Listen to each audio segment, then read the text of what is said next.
So, where did the musical act of artists originate? So, both Beanie and MMJ originated in the Philippines. Beanie is a girl group formed under the Star Hunt Academy, known for its strong training system and flawless performance. And MMJ is a Filipino musical group that focuses on pop and indie music style. Both groups reflect the rich musical culture of the Philippines in their song. Their origins strongly influenced their style, blending Filipino identity with modern music trends. And for the second question is, in which countries did the artist become famous?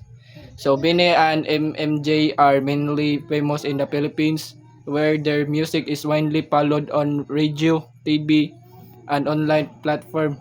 Bine is gaining recognition in other Southeast Asian countries through streaming platform and social media. And MMJ's popularity is mostly local, resonating with Filipinos audience with enjoy contemporary pop and indie music. Both groups are starting to reach international listener and Filipino music gains more global visibility. Their fame shows how local talent can have a growing regional impact. And for the last question is, how did the artist become famous? So Bini became famous through their official debut under Starhunt Academy, performing songs like Pantropico and appearing on TV, online shows, and music videos.